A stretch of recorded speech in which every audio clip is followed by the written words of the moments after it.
Olá, Guilherme. Reverendo Augusto, tudo bem? Graças a Deus. É bom vê-lo. Pois é, a gente sempre se encontra por aí nos bastidores de eventos, né? É verdade.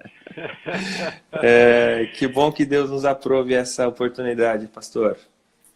Ah, sim, graças a Deus. Obrigado pelo convite. Me sinto muito honrado e privilegiado de estar com o irmão e, de alguma forma, servir aí ao nosso povo querido, né, que nos assiste e nos segue. Estou à disposição.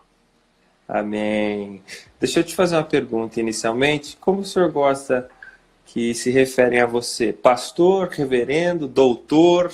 Como? Pode chamar de pastor, não tem Ah, tá bom problema. então. Tio Nico também pode, mas é zoeira da galera aí. Da moçada, né? Pois é, o senhor virou praticamente um patrono, né, da teologia reformada na internet. Pois Quem é. diria, né? Nunca foi o plano, É. acontece naturalmente. Só pela misericórdia e bondade de Deus e dos irmãos. Amém, amém. Mais uma vez, pastor, é uma alegria recebê-lo aqui. E hoje a gente vai conversar sobre um assunto que é polêmico, é interessante e que é extremamente curioso, né? Parece que, como eu estava falando aqui no começo, as pessoas, quando a gente vai falar de escatologia na escola bíblica dominical, parece que a frequência é sempre mais alta, né? O pessoal Uhum. gosta muito desse assunto. E hoje eu queria introduzir o assunto dizendo que sempre que acontece alguma coisa assim muito bombástica, né, no mundo, quando alguma coisa muito importante ou muito intensa acontece no mundo, alguns cristãos, principalmente os mais sensacionalistas, né, eles gostam de Uhum. atribuir isso como um sinal do fim dos tempos, né?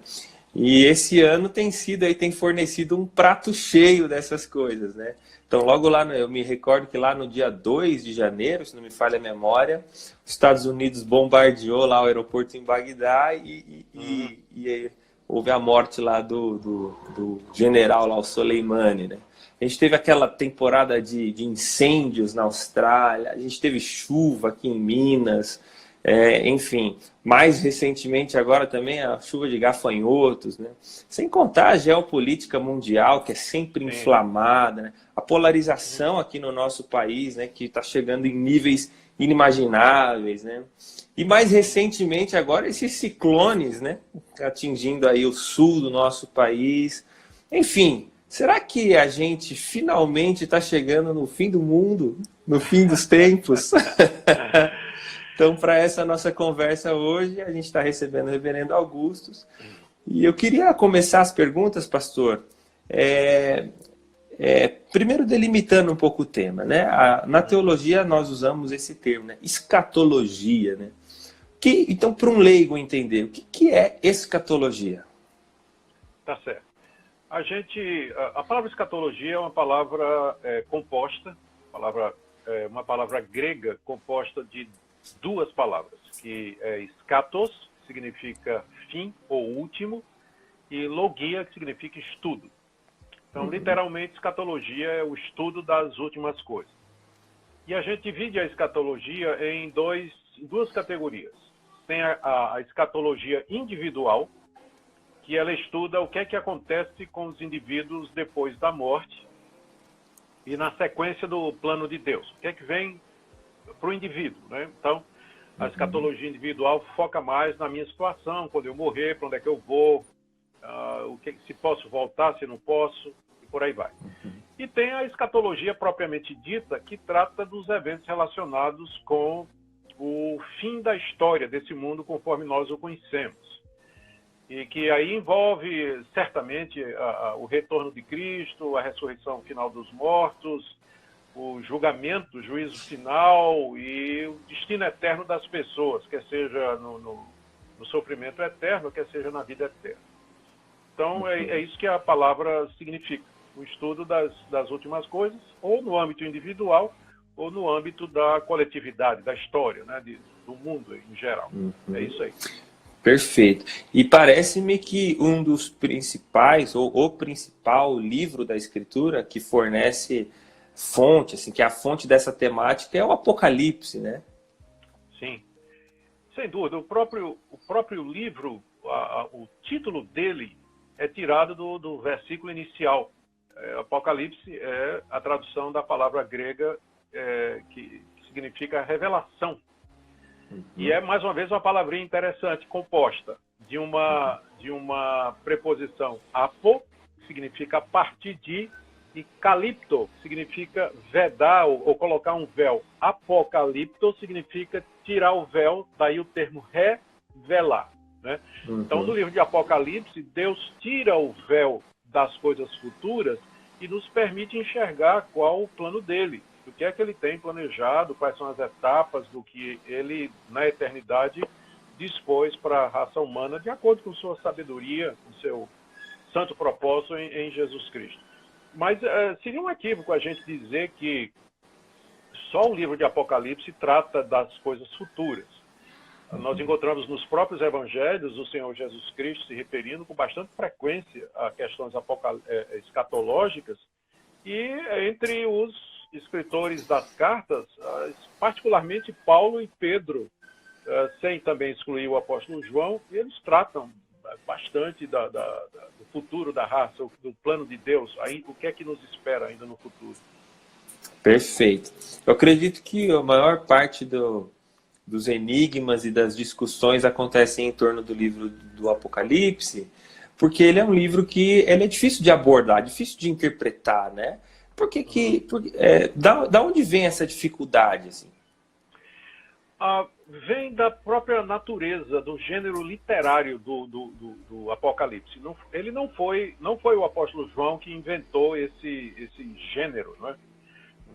Antes do cristianismo surgir, já era popular entre os judeus esse tipo de escrito que se referia às coisas futuras numa linguagem extremamente figurada e geralmente catastrófica.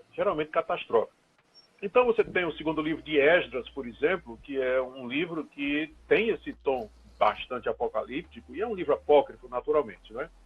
E que descreve o fim do mundo e dentro da perspectiva judaica, usando simbologia, falando de anjos, falando de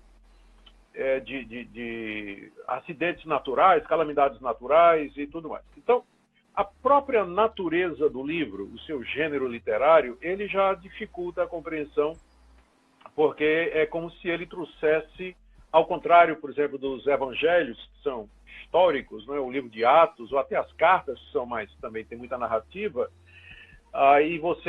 e o sentido está óbvio, né, para quem lê, o texto está dizendo aquilo que ele parece estar dizendo.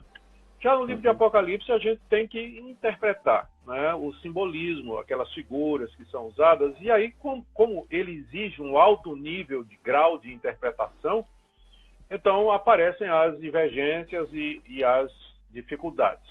Mas uma vez que a gente pega o jeito com o livro de Apocalipse, ele, longe de ser um livro aterrorizante ou difícil ou complicado, ele se torna um livro, você percebe que a sua mensagem é muito atual, está perfeitamente de acordo com outras partes do Novo Testamento e do Antigo que falam sobre as coisas vindouras, e acaba sendo um deleite, né? Toda vez que eu leio o Apocalipse, né, eu já tenho já escolhi de que maneira, que abordagem, né, usar no livro de Apocalipse, é de grande conforto e confirmação para o meu coração.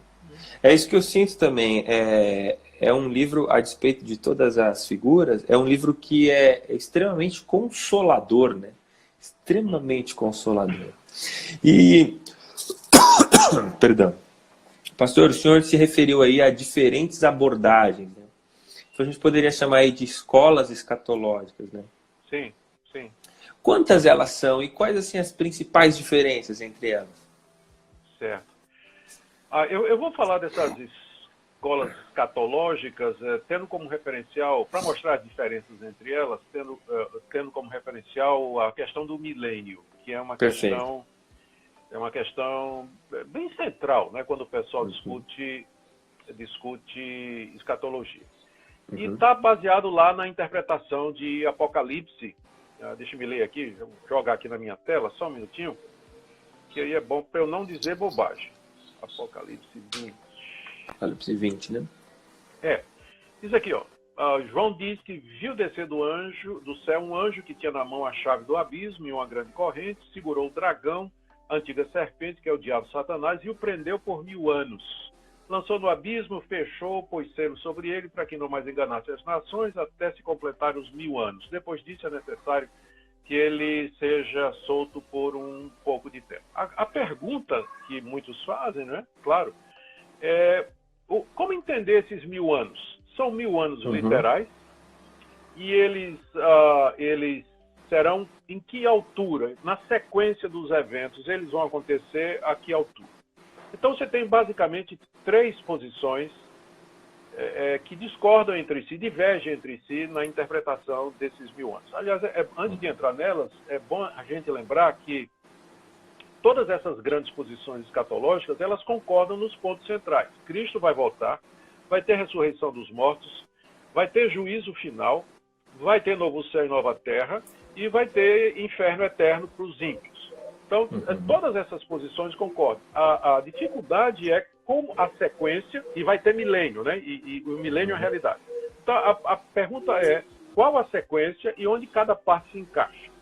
Então, elas divergem exatamente nessa questão do milênio. Então, você tem a posição pré-milenista, que aparentemente é a mais popular, e que geralmente está associada com o movimento pentecostal, e mais associada com o movimento pentecostal. É a posição oficial da Assembleia de Deus, embora a posição da Assembleia de Deus seja mais para o lado dispensacionalista, que é uma forma de pré-milenismo um pouco mais, eu não vou dizer radical, mas é um pouco mais detalhista nas partes, né? Basicamente diz que Jesus Cristo virá secretamente a qualquer momento para arrebatar a sua igreja. Então a igreja vai ser arrebatada numa vinda secreta de Cristo. E quando a igreja for tirada do mundo, começa o período chamado de Grande Tribulação, com o surgimento do Anticristo, quando então haverá um grande sofrimento no mundo, e os que se converterem durante esse período, eles passarão por grande dor e sofrimento. No final da Grande Tribulação, Cristo vem em glória, e aí todo olho verá. Aí é a vinda pública dele. Aí ele vem... Seria uma segunda vinda. Segunda vinda. Aí ele vem, ele derrota o anticristo, salva o seu povo e amarra Satanás. E começa a reinar sobre a terra durante 1000 anos, tendo como sede Jerusalém. Cristo vai reinar a partir de Jerusalém, vai se sentar no trono de Davi. Israel terá uma posição de preeminência. Alguns pré-milenistas mais radicais dizem que o templo vai ser reconstruído, que vão voltar a oferecer sacrifícios, embora isso é uma posição menor, né? Posição minoritária entre os pré-milenistas. No final dos 1000 anos, Deus vai soltar o diabo vai ser libertado, e ele vai conclamar as nações que viveram debaixo do milênio a se revoltar contra Cristo. E é então, quando Cristo irrompe em glória, seria a terceira vinda, né? A terceira manifestação de Cristo, onde ele então amarra Satanás definitivamente para lançá-lo no inferno, tem o julgamento do grande trono branco, e a humanidade então vai ou para o novo céu e para a nova terra, ou então vai para o lago de fogo e enxofre. Então essa é bem complicada, né? Bem detalhada essa posição pré-milenista. Depois você tem a posição pós-milenista, que diz, você vê, o nome pré-milenista quer dizer Cristo vem antes do milênio, pré-milenista. A posição pós-milenista é Cristo vem depois do milênio. O milênio será estabelecido aqui na Terra através da pregação da igreja.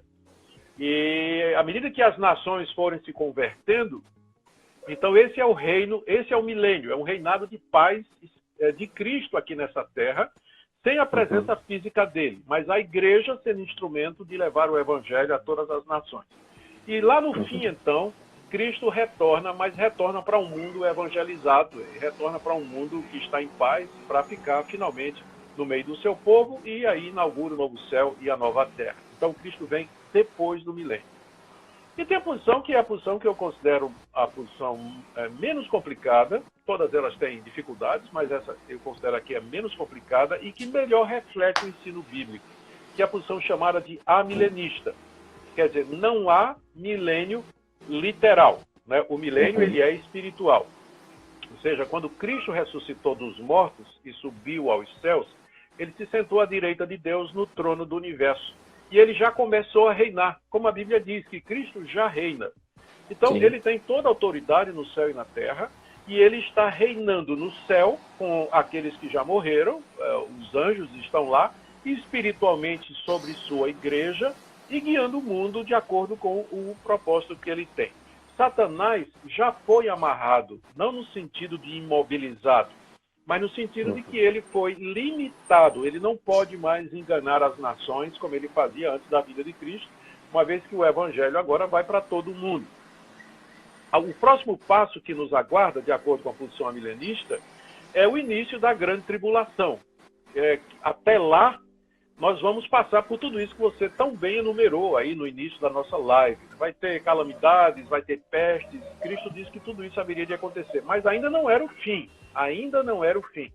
Aí vem a grande tribulação, surgimento do anticristo, e aí a igreja não é arrebatada antes, lamento decepcionar aí quem estava pensando, né? Mas a igreja não vai ser arrebatada antes da grande tribulação, ela vai passar na grande tribulação, e Cristo vem no final da grande tribulação para livrar o seu povo, para derrotar o anticristo, e aí julgar a humanidade, já faz tudo ali, ressuscita os mortos, e já começa o novo céu e nova terra, onde habita a justiça. Então, nós estaríamos, de acordo com a posição amilenista, já vivendo no milênio, com Satanás limitado, não imobilizado, mas limitado nas suas ações, uma vez que Cristo já o venceu na cruz, né? Já deu o golpe final na cruz do Calvário.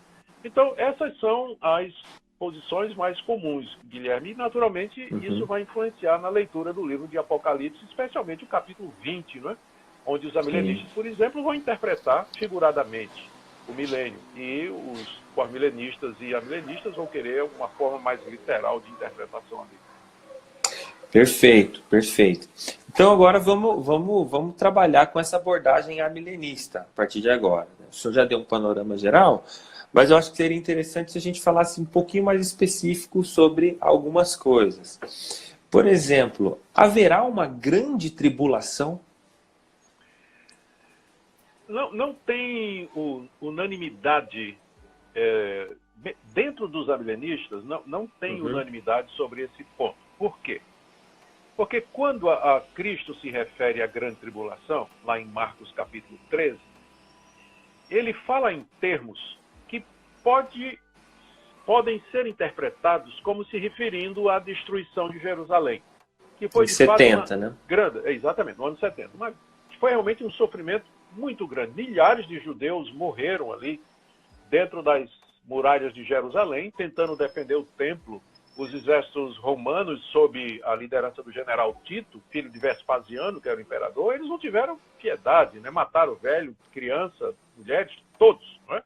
Saquearam o templo e derrubaram as muralhas da cidade. Então foi uma tribulação muito grande, e alguns acham então que quando Cristo fala que haverá esse período de grande tribulação, que Cristo falou isso no ano 30, a destruição de Jerusalém no ano 70. Então alguns acham que ele estava se referindo àquilo. A dificuldade com essa interpretação é que Jesus diz que será um período de tribulação como nunca houve igual. Mas na história recente, nós tivemos um holocausto onde 6 milhões de judeus foram mortos, né? 6 milhões de judeus foram mortos nas câmaras de gás daquelas 3 cidades mortíferas, né? Dachau, eu não me lembro das outras 2 agora, mas que foi pior, certamente, do que aconteceu no século I. E, além disso, lá no Evangelho de Marcos, e nos outros evangelhos também, é Marcos 13, Lucas 21, 22 e Mateus 24, 25. Jesus diz assim: depois da referida tribulação, o sol não vai dar sua luz, a lua vai se escurecer, e então verão o Filho do Homem vindo com poder e glória. Então Jesus liga a grande tribulação imediatamente à sua vinda. Ora, como a vinda de Cristo ainda é futura, a não ser que você interprete que a vinda de Cristo já aconteceu ali na destruição de Jerusalém, que ele veio em juízo, que alguns fazem, mas para mim não faz o menor sentido, a única interpretação cabível é que essa grande tribulação ela ainda é futura e que ela vai encerrar imediatamente com a vinda do Senhor Jesus Cristo. Então, nesse período, respondendo a pergunta, tentar ser o mais breve possível, né? Que eu sei que tem muita pergunta aqui, mas eu nunca consigo ser breve. Então, vamos tentar. Durante a grande tribulação, surge o anticristo, que pelo que, juntando o que Jesus fala, com o que Paulo fala e com o que João fala, e com o que Daniel fala lá no seu livro, o profeta Daniel, parece ser uma figura de poder religioso mundial, que vai se passar por Cristo, vai querer adoração mundial, vai dominar sobre as nações e vai perseguir implacavelmente os discípulos de Jesus Cristo. E que ele será um instrumento nas mãos de Satanás. Ele estará sendo usado pelo diabo, né? Alguns dizem que é a própria encarnação do diabo. Da mesma forma que o Filho de Deus encarnou, então o Satanás vai encarnar no anticristo. Eu não creio que encarnação seria a palavra certa, mas ele pode possuir, não é? Ele pode oprimir, pode usar alguém como instrumento da sua vontade. E que então, quando tudo parecer perdido, Cristo volta em glória, destrói o anticristo, vence o anticristo, e também Satanás, que o estava usando, e introduz seu povo ao reino de paz, que é o novo céu e a nova terra. Então, em detalhe, seria mais ou menos isso, a grande tribulação da perspectiva milenista. Ok. E aí vai ser um período onde os cristãos serão perseguidos. É isso? Sem dúvida. E, inclusive, tem aqui uma, eu não diria contradição, mas alguma coisa que deixa a gente meio sem entender direito como vai fazer. Porque Jesus diz que nesse período, ele falou que a fé de muitos vai esfriar, que quando tem perseguição muito intensa, muita gente que professa o cristianismo vaza. Ele abandona mesmo, porque não quer perder a vida, não quer perder a saúde, não quer perder os bens, tem a liberdade. Jesus diz que a fé de muitos haveria de esfriar. Ele diz que nós seríamos odiados, perseguidos de todos. Seríamos lançados na prisão e muitos serão mortos ao fio de espada. E aí ele diz, mas esse evangelho vai ser pregado entre todas as nações. Então virá o fim. Então, nesse período de grande perseguição, nesse período de grande sofrimento para a igreja, é um período que coincide com o testemunho cristão no mundo todo. A interpretação que alguns dão é baseada no que aconteceu no século I. Quando os imperadores começaram a promover perseguições contra o cristianismo, começar com Nero, meados da década de 60, e depois foram 10 perseguições. 10 perseguições. Quanto mais a igreja foi perseguida, mais ela cresceu. Mais ela se espalhou pelo Império Romano, a ponto, e eu não sei se foi Tertuliano, eu esqueço agora, provavelmente foi Tertuliano que deu aquela frase famosa que o sangue dos mártires é a sementeira da igreja. Quanto mais matavam cristãos, mais brotavam cristãos no lugar. Então, a grande tribulação deve ser alguma coisa semelhante. A igreja perseguida, mas ela se espalha. O testemunho cristão se multiplica pelo mundo, alcançando todas as nações, e então Jesus Cristo diz, então virá o fim. Mas, enquanto isso, o fim não haverá de vir. É isso que ele fala lá em Marcos 13, né, no Sermão Escatológico. Então, aquele filme que a gente sempre assistiu lá, aquele Deixados para Trás, que o pessoal sumia e as roupas ficavam, e aí depois daquilo começava a grande tribulação. Então, aquilo ali, do ponto de vista bíblico, é verídico. Na verdade, essa ideia do arrebatamento secreto, Guilherme, é uma ideia recente na história da igreja. Ela tem 250 anos. Ela começou numa conferência profética promovida por um grupo, se não me engano foi nos Estados Unidos, eu não tenho certeza agora, foi nos Estados Unidos ou Inglaterra, e de repente alguém disse que teve uma revelação, né? Teve uma revelação de que Cristo estava vindo secretamente buscar os seus antes da grande tribulação. Quem detalha esse ponto muito bem é Martin Lloyd-Jones. Eu creio que no livro sobre avivamento, ele tem um capítulo que fala a respeito dessa questão aí. Eu teria que verificar, eu devia ter verificado isso para trazer aqui a informação. Mas o Martin Lloyd Jones, ele documenta bem essa conferência, exatamente quando aconteceu e em que termos, então, essa pessoa se apresentou dizendo que tinha tido essa revelação, né? E aí a coisa pegou. Aí foi popularizada, essa ideia foi popularizada primeiro pelos irmãos Darby, e eles tinham um discípulo muito famoso que foi Scofield. Scofield se tornou famoso porque ele fez notas de rodapé com essa interpretação para a Bíblia e publicou a famosa Bíblia de Scofield, que até hoje é muito popular entre os dispensacionalistas e premilenistas, e onde tem esse conceito do arrebatamento. Mas na antiguidade, no período da patrística, pais da igreja, entre a reforma, por exemplo, ninguém falou de arrebatamento antes da grande tribulação. Sempre se via que a igreja vai passar pela grande tribulação. Por que a igreja seria poupada, né? Por quê? Essa é que é a pergunta. E não tem nada claramente, né, dizendo na Bíblia que vai ter esse arrebatamento. Ao contrário, Jesus disse que se Deus não abreviasse o tempo da grande tribulação, por causa dos eleitos, ninguém se salvaria. Então quer dizer que vai ter eleito lá, né? A igreja vai estar lá. Perfeito. Jesus vai voltar de fato, pastor? Oh, vai sim. A prova, boa pergunta, a prova de que ele vai voltar é que quando ele disse que ia voltar, há 2000 anos atrás, ele disse que algumas coisas iriam acontecer. Então, ele disse, vai ter terremotos, vai ter fomes, vai ter epidemias, vai se levantar nação contra nação. Vocês vão ser perseguidos, ele estava falando isso para o grupinho de discípulos lá no Monte das Oliveiras, acossados pelos judeus e sob a perspectiva de morrer daqui a pouco. E ele disse, um dia meu nome vai ser tão conhecido que vão se levantar falsos profetas no meu nome e que vão enganar muitos. Agora, veja bem, quais seriam as chances de Jesus acertar, humanamente falando? Ele, rejeitado pelos judeus, perseguido pelas autoridades romanas. Dos seus discípulos, um traiu, o outro negou, 10 fugiram.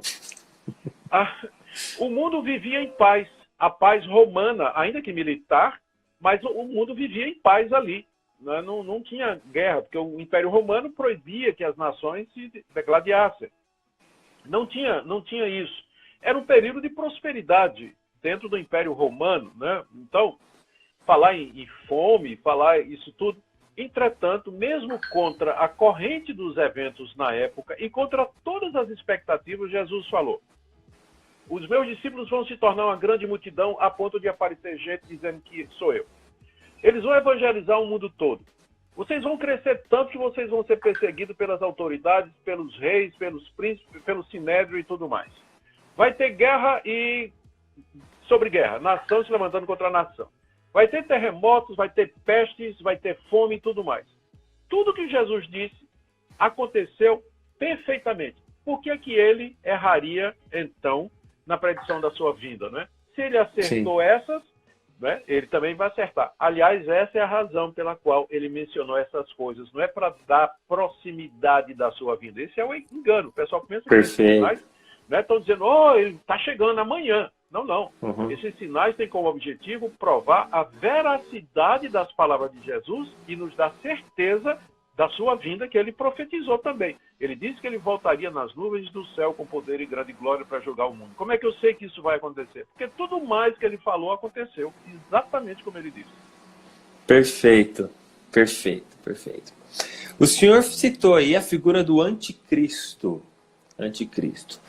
Muita gente, sempre que tem eleições, né, principalmente na Europa, né, o pessoal fica, será que esse líder aí é o anticristo?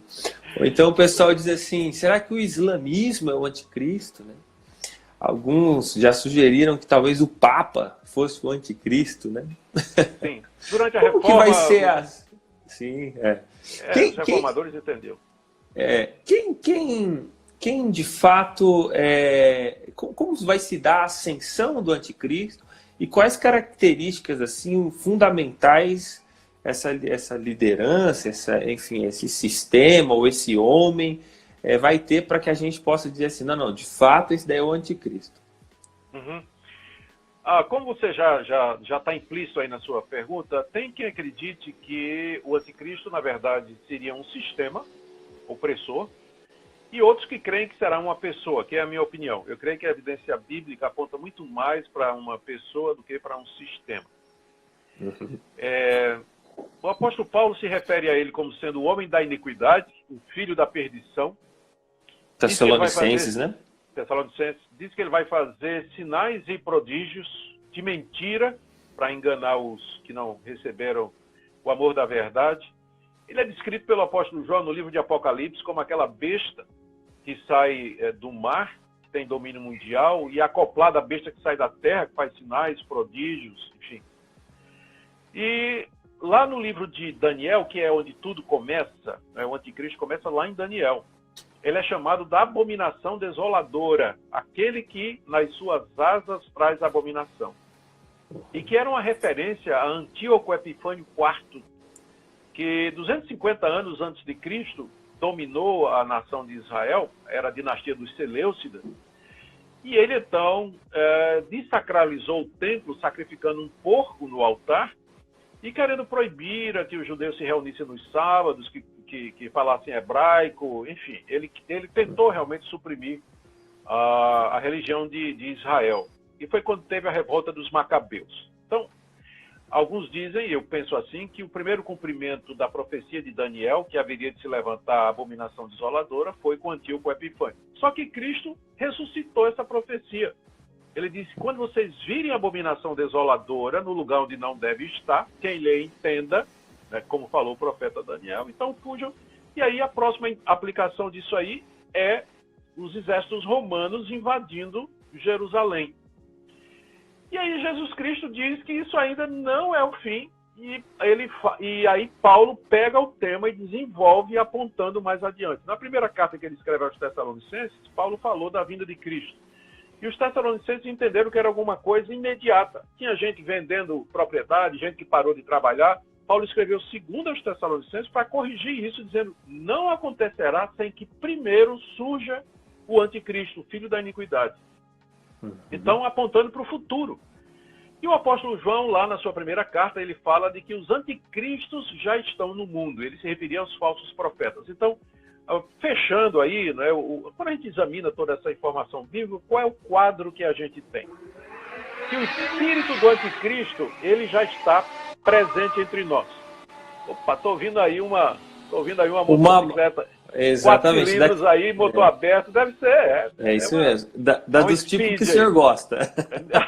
Não, eu admiro, mas eu prefiro as Big Trails, né? Prefiro aquelas máquinas estradeiras e tudo. Essa daí eu não posso ter uma dessa não, Guilherme, porque eu vou querer dar o que ela tem. Aí você não vai quebrar. O senhor quebrou um braço recentemente, não é isso? Faz uns 4 anos, tem aqui, ó, ainda dá para ver a cicatriz, Exatamente. Tem uma placa de titânio aqui. Com uma dessas você poderia até causar um estrago maior. Não, eu não posso ter uma moto dessa ainda não. A minha é uma Suzuki mais modesta, né? Não é tão veloz. Né? Mas voltando lá para o anticristo, o quadro que a gente tem é exatamente o do espírito do anticristo, que é tudo aquilo que se levanta contra Deus ou quer se passar por Deus. Então são os falsos profetas que já estão presentes desde o século I, acompanharam a história da igreja e estão presentes no dia de hoje. Mas o anticristo mesmo, ele parece ser, a gente não tem ideia de onde ele virá. Mas agora respondendo a pergunta, agora me lembro, respondendo a pergunta, você perguntou qual o ambiente que pode causar isso? Nós estamos vendo isso diante dos nossos olhos, Guilherme. Veja só, quando a pandemia começou, a medicina entrou em colapso. Ninguém sabia explicar esse vírus, de onde é que ele veio, se ele foi manipulado geneticamente, se não foi. Ciência entrou em colapso. Porque os cientistas diziam que o isolamento social resolveria. Outros cientistas disseram que não resolveria. Uns cientistas disseram que hidroxicloroquina resolve. Outros disseram que não resolve. Então, colapso. A economia entrou em colapso. A ordem mundial entrou em colapso, a política entrou em colapso. Então, eu me lembro de um assessor de Soros, eu devia ter pegado a informação aqui, mas um dos assessores de Soros, né, o homem mais rico do mundo, provavelmente o mais influente, ele disse que o mundo estava pronto para um domínio mundial, para um poder centralizado. Porque as nações que lidaram com o problema melhor, por exemplo, a China, ela tem um sistema de cima para baixo, né? E ela deu ordem, mandou fechar, bloqueou, ninguém discute, porque lá é assim. Mas, por exemplo, nos países democráticos foi complicado. Por exemplo, aqui no Brasil, né, o desencontro do governo federal com o governo estadual e o governo municipal. Né? Então, demorou, não sei o quê. Então, ele disse, nós estamos prontos para um governo mundial. Então, quando aparecem crises como essa, a humanidade suspira por um líder que resolva o problema, que garanta a paz, que dê tranquilidade. Então, eu imagino que o surgimento do anticristo será mais ou menos por aí. A humanidade desesperada, a humanidade sem rumo, sem Deus, tendo abandonado o cristianismo, tendo abandonado Deus, ela então vai se agarrar com qualquer Messias que apareça. E Messias aqui eu não me refiro ao Bolsonaro, né? Mas a qualquer Messias que apareça propondo resolver o problema, e, enfim, qualquer figura escatológica assim, que pareça resolver o problema, a humanidade está pronta para ir atrás. Agora mesmo ela está pronta para ir atrás dessa figura. Perfeito. O pastor, o senhor falou aí bastante sobre o arrebatamento, né? E se ele é de fato secreto ou não.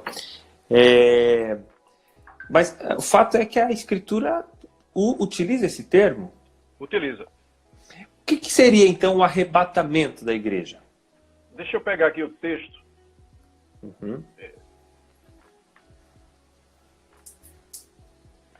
Se não me engano, é 1 Tessalonicenses.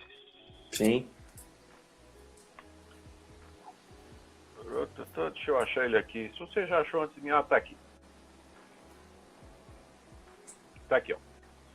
Eu vou ler o texto aqui, é 1 Tessalonicenses, capítulo 4, a partir do verso 13. É um pouco longa a passagem, mas vale a pena. Irmãos, não queremos que vocês ignorem a verdade a respeito dos que dormem, para que não fiquem tristes como os demais que não têm esperança. Pois se cremos que Jesus morreu e ressuscitou, assim também Deus, mediante Jesus, trará na companhia dele os que dormem. E pela palavra do Senhor, ainda lhes declaramos o seguinte: nós, os vivos, os que ficarmos até a vinda do Senhor, de modo nenhum precederemos os que dormem. Porque o Senhor mesmo, dada a sua palavra de ordem, ouvida a voz do arcanjo, ressoada a trombeta de Deus, descerá dos céus. E os mortos em Cristo ressuscitarão primeiro. Depois nós, os vivos, os que ficarmos, seremos arrebatados, juntamente com eles entre as nuvens, para o encontro com o Senhor nos ares, e assim estaremos para sempre com o Senhor. Então perceba, o arrebatar aqui, a ideia é de você, é uma intrusão, é um ato de invasão, né? É um ato invasivo. É como se Deus viesse aqui no mundo, tomasse os que são seus e arrancasse aqui desse mundo. É isso que o arrebatamento significa. Agora veja quando ele vai acontecer. Ele diz aqui, verso 16, o Senhor mesmo, dada a sua palavra de ordem, ouvida a voz do arcanjo e ressoada a trombeta de Deus. Você é músico, me diz se essa trombeta de Deus vai fazer barulho ou não. A trombeta de Deus, né? Se é uma vinda silenciosa de Cristo, secreta, não vai, né? Vai ser um barulhão, vai ser um barulhão que o mundo inteiro vai ver, né? Aí ele diz aqui, ouviu a voz do arcanjo, ressoada a trombeta de Deus, Cristo descerá dos céus. Ora, toda vez que a Bíblia fala da descida de Cristo dos céus para o seu retorno, fala que todo olho verá, que vai ser em glória, que vai ser em majestade e poder. E diz, e os mortos em Cristo ressuscitarão primeiro. Igualmente, a ressurreição dos mortos é alguma coisa pública, que marca o final da história aqui. Os que estiverem vivos serão arrebatados para o encontro do Senhor nos ares. Guilherme, não tem nada secreto aqui nessa passagem. Não tem nada secreto. O arrebatamento vai ser aquele momento quando Cristo vier em glória com os anjos para julgar o mundo no final da grande tribulação, que aí os mortos serão ressurretos, os vivos serão transformados e nós seremos tomados desse mundo para encontrar o Senhor nos ares. Por quê? Porque vai acontecer o que Pedro diz aqui na sua segunda carta, capítulo 3.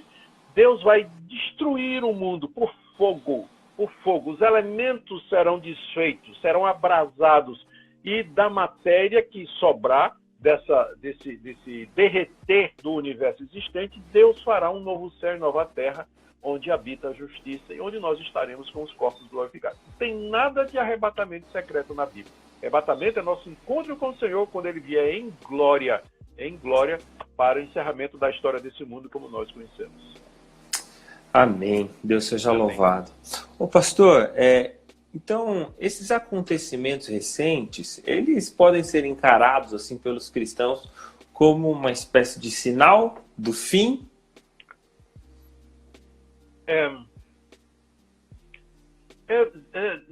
Depende de como a gente vai interpretar sinal, né? O sinal é uma realidade que aponta para outra. Então a gente vê aquilo e somos remetidos para outra realidade. Então, por exemplo, está dirigindo e de repente aparece um sinal dizendo a 500 metros posto de gasolina. Então, o sinal ele não chama a atenção para si, mas ele aponta para uma outra realidade. Então, essas coisas que estão acontecendo, nós não deveríamos focar a nossa atenção nelas, mas naquilo que elas representam. E elas representam, como eu já falei, a segurança que nós podemos ter nas palavras de Cristo com relação à sua vinda. É impossível a gente predizer ou prever a data da vinda de Cristo, como ele deixou muito claro. Inclusive numa passagem que é polêmica, né? Quando ele disse assim, quanto ao dia e à hora, ninguém, nem os anjos no céu, nem o Filho do Homem sabe. E aí o pessoal pergunta, mas ele não é Deus, ele não era onisciente? Sim. É que no momento em que ele falou aquilo, ele estava no seu estado de humilhação, de esvaziamento. Cristo se fez carne, ele se tornou um de nós. Então tinha coisas que ele genuinamente não sabia na sua situação de humilhação.